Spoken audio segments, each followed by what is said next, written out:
Now we look at the operation of a MOSFET when its drain to source voltage is increased. This is the situation which occurs for one condition is that the gate to source is above threshold, so the gate is turned it on, channel is formed, and which means that there is a constant overdrive voltage. Now, what happens in that situation? This figure shows the situation where VDS is increased, and we go from source to drain. The voltage between gate and all the points along channel is now going to be changed. The VDS is a voltage drop across the length of the channel this way, and as you travel along from source to drain, the voltage measured relative to the source increases from 0 to VDS.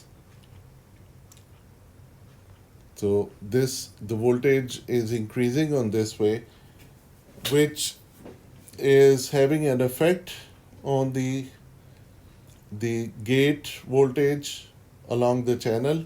So that is decreasing from VGS is equal to VT plus overdrive voltage to V as it goes to towards the uh, towards the drain. So the gate to drain voltage is now factor of the difference of these two voltages.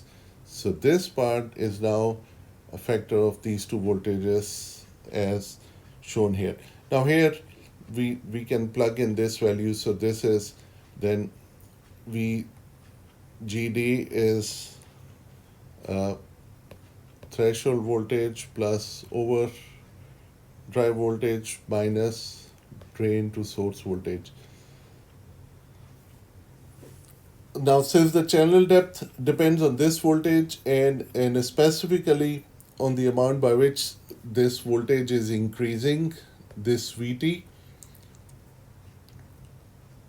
this channel is no longer uniform across the whole channel length.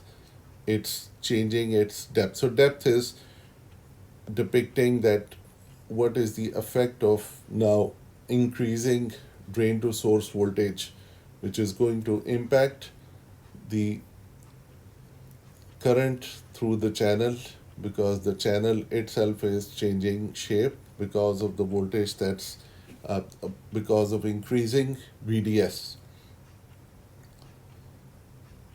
Now, in this case, the channel is no more of a uniform depth, so it's become tapered shape, which is deepest at the source end, where the depth is just proportional to the overdrive voltage that's applied by VGS, and it is going shallow on the drain end, where the depth is now proportional to not just VOV but VOV minus VDS, because VDS is becoming significant.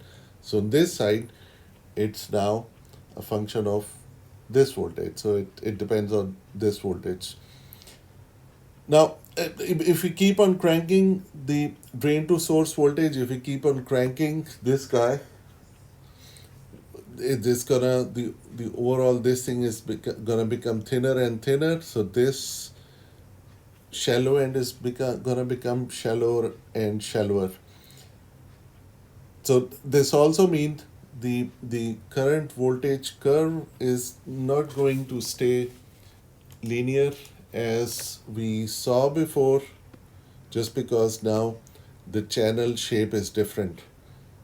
So it will not be a straight line, but it would become bent after certain voltage, and that behavior is shown in this figure. Now we see that this region, what we call Triode Region, this is a historical name that what we call this region of operation is valid only for the region when our VDS is small, and goes all the way, this behavior goes all the way down to the very small drain voltage, zero, almost zero, up to the zero. Now the charge in the tapered region is proportional to the cross-sectional area here. So whatever charge, whatever current is flowing is now dependent on the channel cross-sectional area. So this area can be seen to be proportional to, if we take both sides, and we can get the area of the uh, we can calculate the area. So it's proportional to, you take the average of both sides, VOV plus VOV minus VDS all the way to the right side. So we take the average of that. So what we get is, we get overdrive voltage minus half of VDS.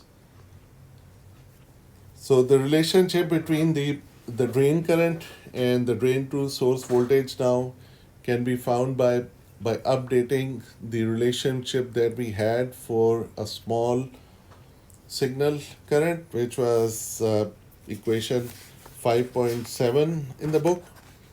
And that equation showed us dependence on three factors, which was mu n, mobility, oxide capacitance.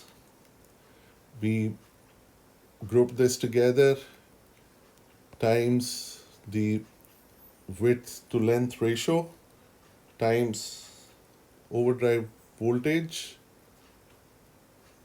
whole thing multiplied by drain to source voltage. So now when our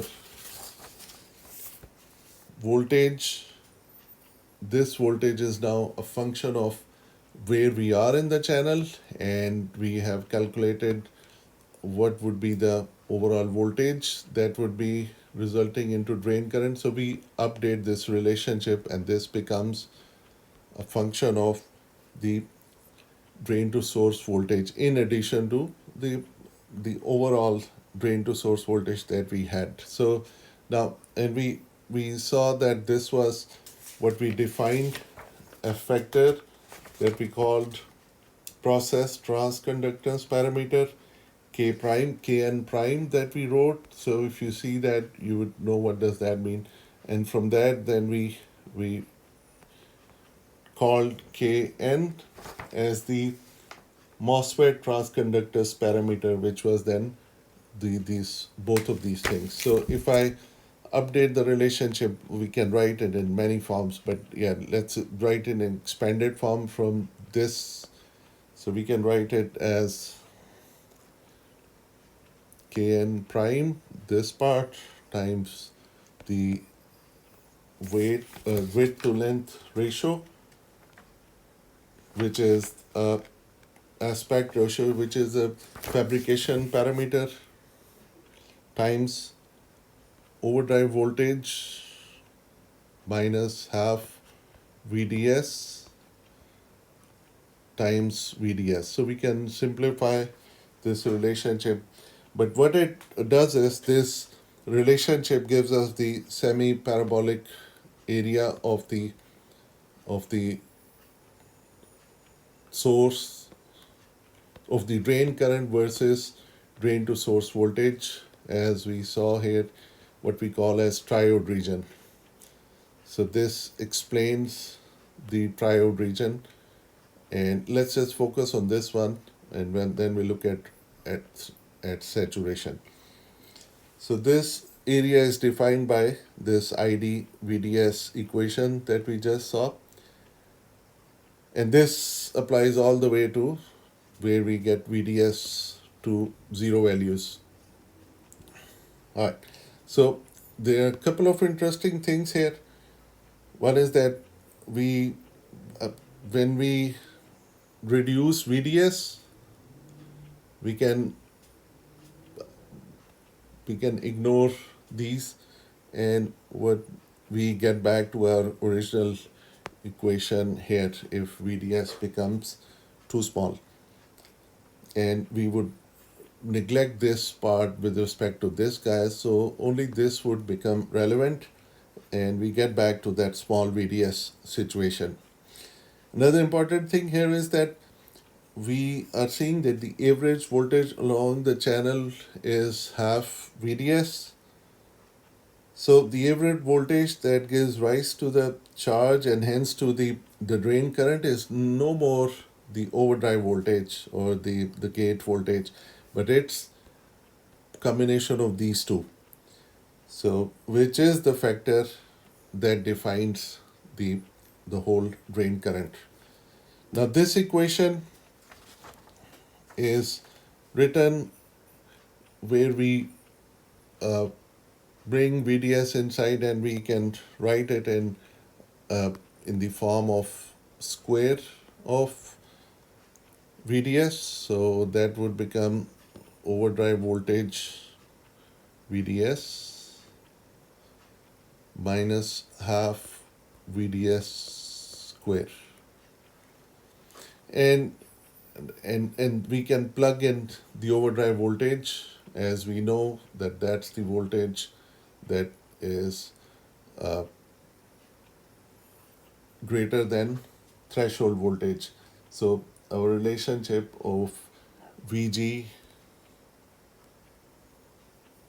equals VT plus V overdrive, we can plug in this here and we can further simplify it in terms of the gate to source voltage. So in that case, then we would write Kn prime aspect ratio times gate voltage minus threshold voltage times VDS minus half VDS squared. So depending on the situation of the question that we see, we'll get the value that needs to go in there. So if we know the fundamental ID equation for small VDS, this is easy to see how we get there, because the channel is changing, and from the channel then we find the area of the channel and we take that area to be responsible for the charge that would travel through. Now in this situation, if we keep on cranking VDS further and further, what happens? We see a situation here. What we have shown is we are showing that it's a trapezoid, right? So there is still some area which is shown to be uh, open for charge transport, but if you keep on increasing the voltage, we reach in a situation where, of course, it's not a linear relationship already that we see, but then when we keep on increasing that, we get into saturation region, and saturation region is based up on this idea that the channel on the drain end becomes zero. We increase it, crank it so much that VDS definitely increases the overdrive voltage, and in that situation we enter into what we call saturation region. And now physically, if you think about it, you can think that this can be two fingers that has pinched off it from the right side. So we call this the channel pinch off. So kind of, if you think like physically, you have taken between your thumb and your finger, you have pinched it. So we call this pinch off situation or channel pinch off. So the zero depth of the channel on the drain end gives rise to this situation, what we call channel pinch off. Now, if you increase the drain to source voltage beyond this value, if you keep on cranking it up, it would have no effect on the channel shape and the chart. So it stays here at pinch situation. So pinching now means it's not gonna get any worse than this.